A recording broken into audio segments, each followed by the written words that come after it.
Hey, John Gilroy here. Data is flooding the federal government. How can organizations protect against data-centric vulnerabilities while still enabling users to extract value? Hit the music, Manny.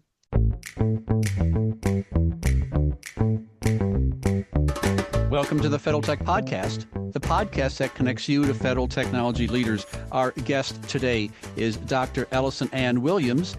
She is the CEO and founder of a company called Enveil, Enveil. Ellison, how are you? I am great, John. Thank you for having me. I'm excited to be here. I spent the last hour in Google typing in how much data is created every day, how much data is created by the federal government.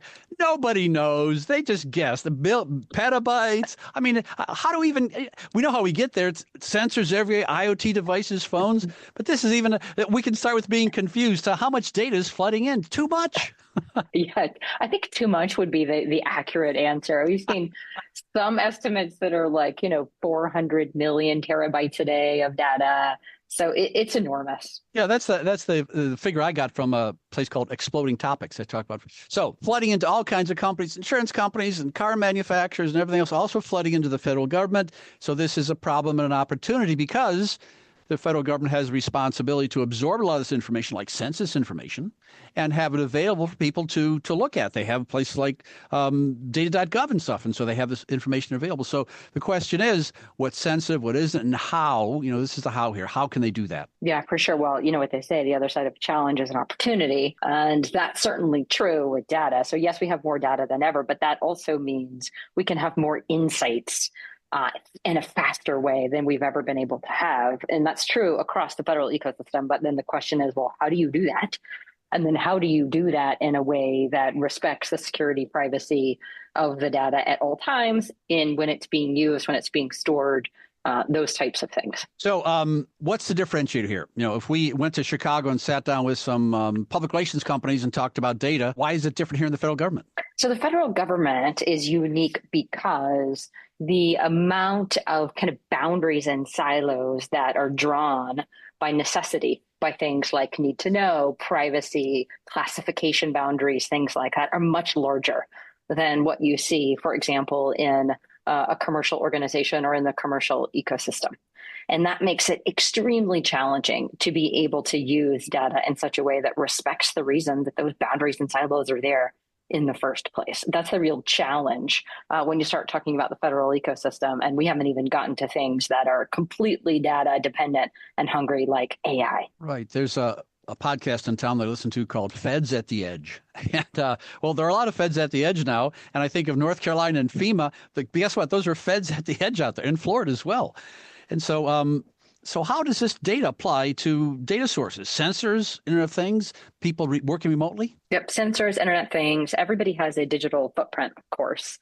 And so if you start looking like things like the DoD or the IC, particularly the people that you're trying to gain intelligence on or the missions that you're trying to execute are happening out there in the world. And as they're happening or as those people are moving around, they're creating a digital footprint. And that's just data. So in order to really understand and leverage those types of sources of intelligence or those sources of data that you would need to execute mission, for example, in a very effective and efficient way, you've got to be able to get access to that data in a timely fashion and in a way that protects your interest and intent in that data.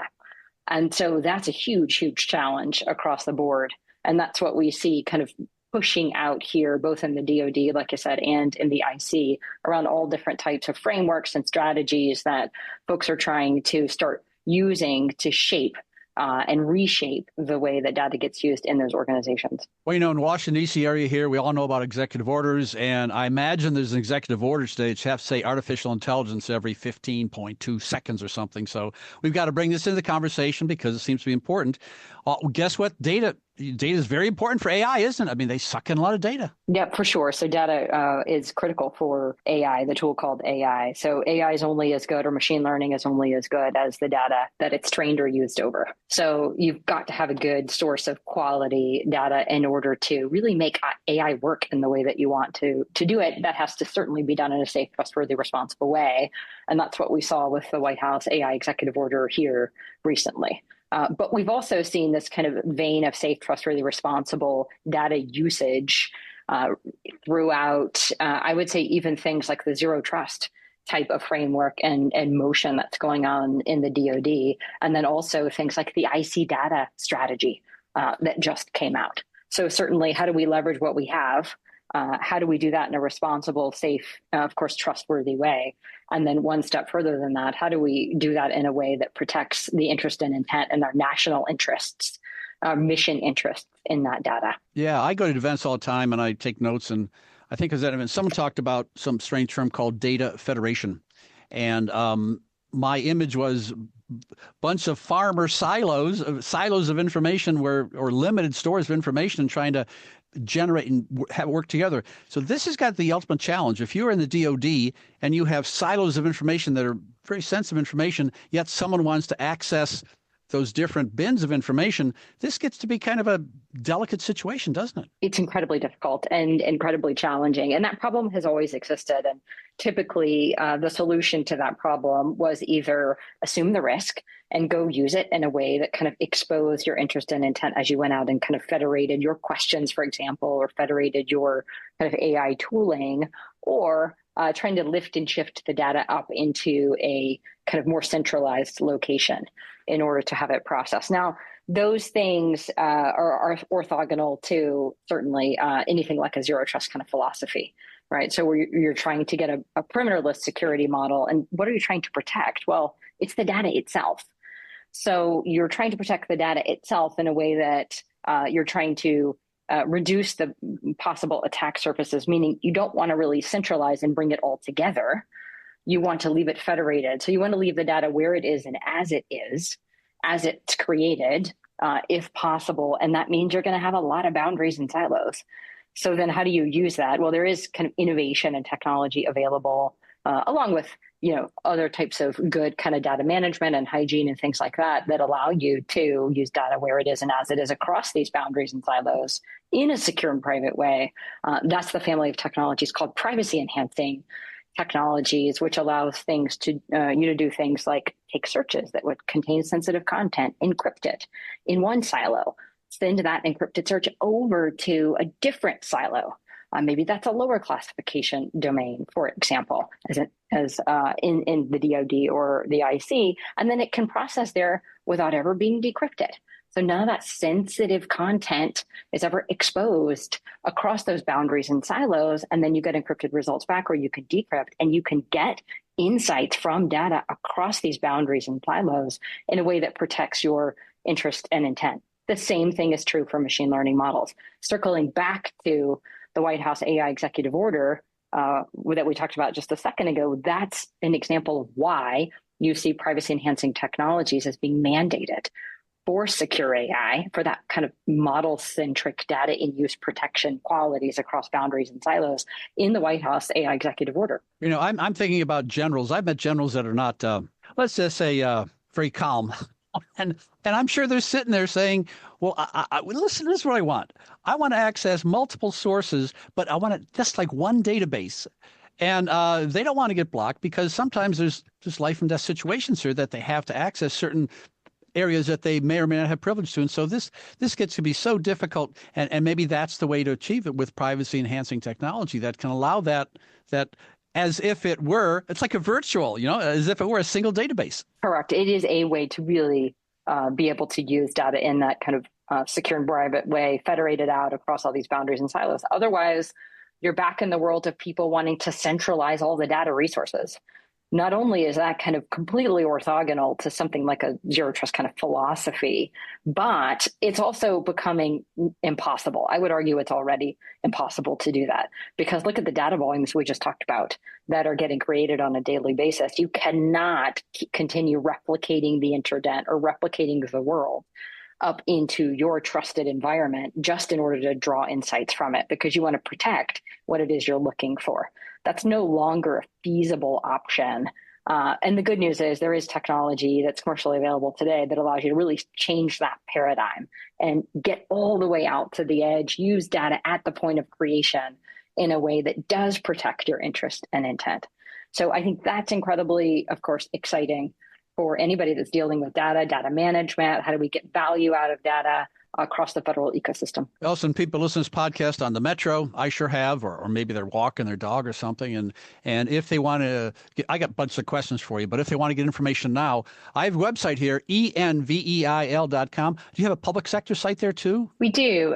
So if you go to enveil.com/public-sector, then you'll find some information specifically relating to what does this mean for public sector types of entities in terms of leveraging these technologies that we talked about to use data across boundaries and silos. Yeah, and it's funny, we just talked about the DoD. On the upper left of your website, it talks about Enveil wins Army linchpin contract.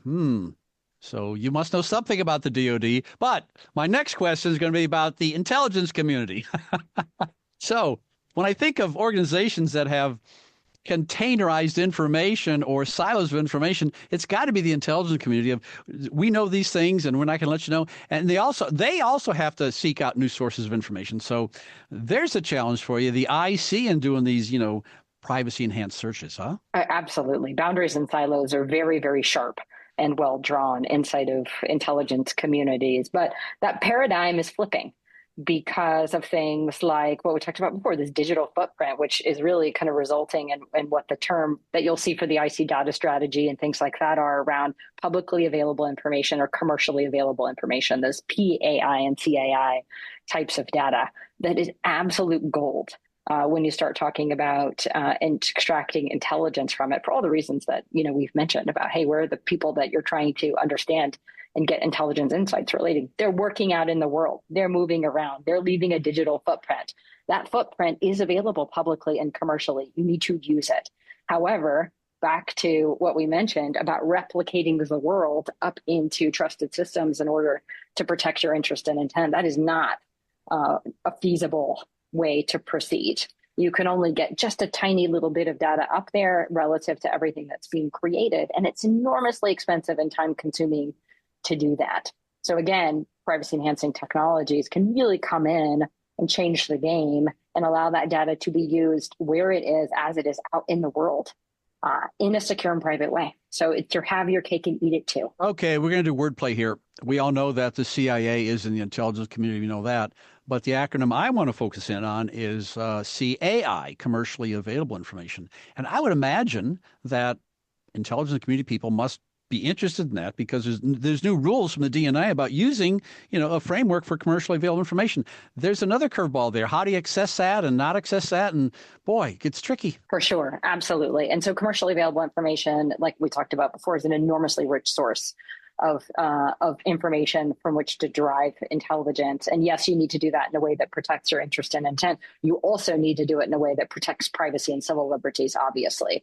The good news is there is a P in privacy enhancing technologies. So it can help you achieve that as well. But I really think that the IC data strategy that was recently put out by, of course, the Chief Data Officer, Lori Wade, recently does a great job of kind of calling out the fact that we haven't really prioritized yet significantly to the level that we should data as a strategic and operational asset for the IC. But we've got to do that moving forward in order to win.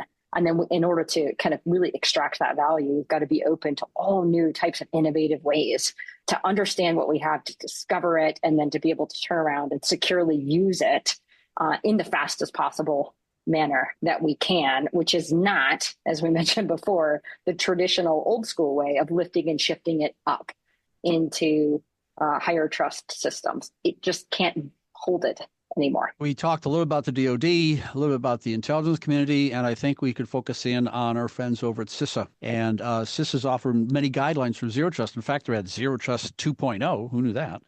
And they talk about data protection right there, don't they? They do. And I think CISA has really been at the forefront of talking about the importance of protecting data, which is, of course, what the bad people are trying to break in and take in any kind of ecosystem, but the importance of protecting data in all three of its states. So data only has three states. So it's sitting at rest in the file system and the database. That's kind of traditional protection mechanisms would be derived from that.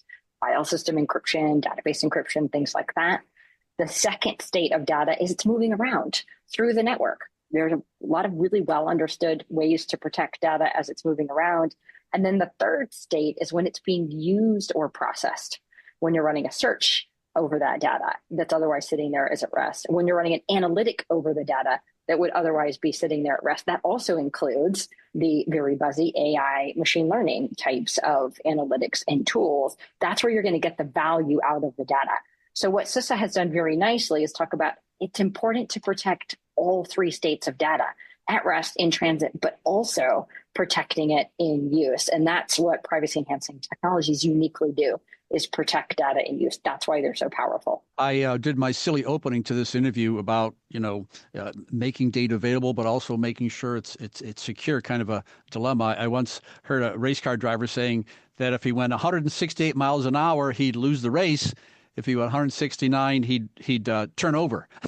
So it's a balance here, and I think there's a lot of balance here to optimizing data protection. And this is a lot. This isn't lift and shift. This is look at very carefully and come up with an architecture that will allow that balance there, isn't it? Correct. Anytime you have true innovation, it changes entire paradigms. And we're seeing that happen with protecting the usage of data, which is made possible with that family of technologies that we talked about called PET. So it really does change the game, as it were, and requires completely different architecture than what we've done in the past when data volumes were smaller and we could effectively hoover them up into our trusted location in order to use them. So when I think of architecture, I think of a guy with a piece of paper with all kinds of boxes and triangles and rectangles and arrows going everywhere and getting so confusing.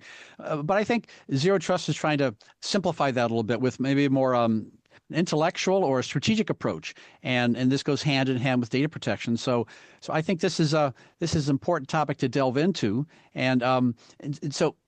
The phrase used to be enterprise architecture. Is it enterprise thinking now or enterprise strategy? It's changing, isn't it? Well, it's certainly architecture for data utilization that needs to happen by the enterprise. So we can kind of flip the words around just a little bit. But yes, it does completely change the way that you architect. And, you see things in Zero Trust, these kind of frameworks and things that have come out, and it's very much crawl, walk, run. So first, you need to make sure that you understand what you have. So if you don't know the data that you have, you can't possibly protect it. Then once you know what you have, you can protect it fully, which means also being able to utilize it fully. So there's a base layer around data management, data cataloging that needs to occur for any type of protection, much less data usage, to really happen in its full way. And then after that, of course, well, who's accessing the data and how do we make sure that gets protected? And then you have access control that gets layered on there. So it's very much kind of this crawl, walk, run layered approach. But like we pointed out, I think that's something CISA has done pretty well in terms of thinking about it in a more holistic way. I'm going to ask for a prediction for you here, and it could be a kind of tough one. When I go to events and I see panel discussions, people use the S word, the share word. Yeah, we want to share this information and want to share this and share that. And I think there's a lot of talk involved in that word. And I don't see much, especially if you're working with sensitive information and one organization, another agency wants it. And how do you, it, so tell me about your view of sharing, and maybe can technology assist in the sharing? Or so where do you see the state of the art for sharing? Are they still holding back, or boy, I don't know if I'd want to share any sensitive information. We just take a look at human nature and go all the way back to being on the playground as kids. Nobody wants to share. No way. So I don't think sharing is such a great word. I think people do want to collaborate. So collaboration, data collaboration in its best form means you keep your data, I'm going to keep my data. So we both retain positive control of our own data assets. And then I will allow you to use my assets in a measured capacity that I control. And you're going to do the same for me. Now, that is the ultimate boundary in silo. So then how do you use my data in a way that respects what your interest and intent is? Well, that's just another manifestation of where PETs come into play around that secure data usage across boundaries and silos. So what it enables is secure data collaboration. You can call it secure data sharing if you'd like. But what we find, or by human nature, people are allergic to sharing, but they do want to collaborate. I think that's a more accurate description of what we should be driving toward. Just globally, but particularly in the federal ecosystem. The word sharing, it does seem like you don't get the whole pie. You have to share it with your sisters, and That's all of a right. sudden, but collaborate. Oh, well, I collaborate with my sisters to build something. I don't know. It seems it's a more positive. Maybe that's the framework for it. But I see that word. Maybe it's just a matter of choosing the right words when these people do these fireside chats about being willing to share. But if there's certain safeguards on there, well, why not? And I think this is a good approach to that. Well, Ellison, this has been a wonderful interview, and maybe we'll come back in a few months and see what changes are in store in the federal government, because there may be some changes in the next 3 or 4 months, and who knows where they're going to lead. Do you? We'll see. Let's check back in. Check back in. Everything could be upside down. You have been listening to the Federal Tech Podcast with John Gilroy. I'd like to thank my guest, Dr. Ellison Ann Williams, CEO and founder of a company called Enveil, Enveil.